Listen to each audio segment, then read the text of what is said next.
بسم اللہ الرحمن الرحیم۔ ہم نے ایک سلسلہ شروع کیا ہوا ہے قرآن مجید کا شروع سے۔ اس وقت ہم سورہ الفاتحہ کی آج 7ویں آیت کا مطالعہ کریں گے۔ غیر المغضوب علیہم ولا الضالین۔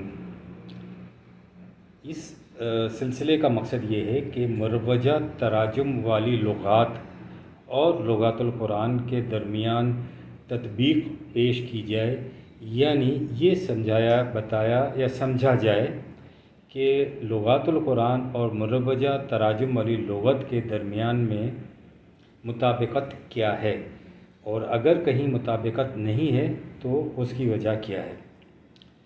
اس کے بعد اس مختصر سی ویڈیو میں آخر میں ہم یہ مفہوم القرآن کے مفہوم کو پڑھتے ہیں اور یہ بتاتے ہیں کہ جو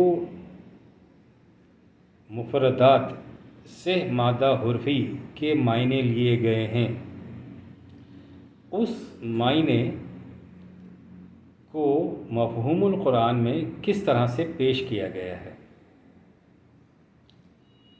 تو یہ ایک چھوٹا سا سیگمنٹ ہے اور اس میں ہم صرف سے حرفی مادہ مفردات کی بات کرتے ہیں اور اس پر اس کے معنی پیش کرتے ہیں۔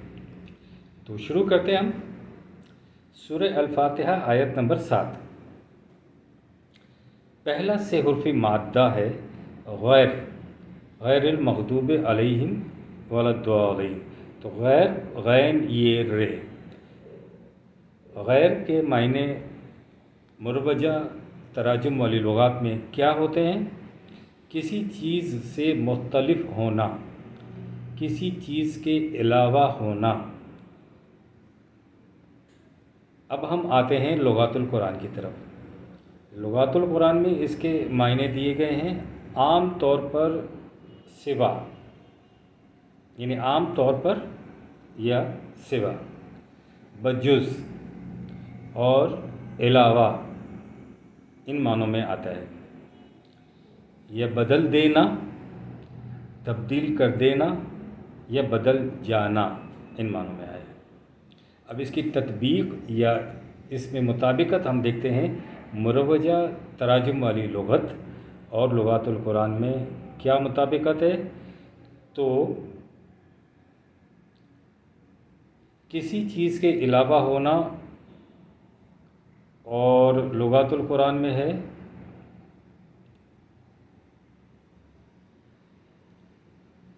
یعنی عام طور پر سوا ہونا، بجز اور علاوہ۔ تو یہ کسی چیز کے علاوہ ہونا یا علاوہ، یہ دونوں ایک جیسی ان میں مطابقت ہے دونوں لغات میں، ٹھیک ہے نا۔ کسی چیز سے مختلف ہونا تو یہاں پر دیا ہوا ہے عام طور پر کسی چیز کے سوا ہونا، بجز ہونا، ٹھیک ہے۔ تو یہ مطابقت ہے دونوں لغات میں، ہم نے یہ دیکھا غیر کے سے حرفی مادہ کو بیان کرنے میں۔ اب ہم آتے ہیں المغضوب، غین ضاد بے، یہ سے حرفی مادہ ہے۔ عام طور پر مروجہ تراجم والی لغت میں آتا ہے غصے میں آنا، غضبناک ہونا، کسی پر غصہ کرنا، غضب کرنا۔ لغات القرآن میں کیا ہے؟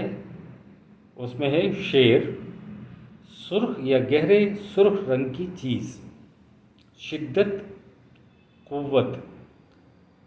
غضب کی ضد رضا ہے۔ اللہ کے غضب سے مراد نافرمانی پر اس کی گرفت اور سزا ہے۔ تو اب ان میں مطابقت ہے یا نہیں ہے ہم دیکھتے ہیں۔ تطبیق کیا ہے دونوں لغات میں؟ غصے میں آنا، غضبناک ہونا، کسی چیز پر غصہ کرنا، غضب کرنا۔ تو لغات القرآن میں شدت اور قوت ہے، ٹھیک ہے۔ اور رضا یعنی اس کی ضد غضب، تو یہاں پر بھی غضب کی بات کی ہے۔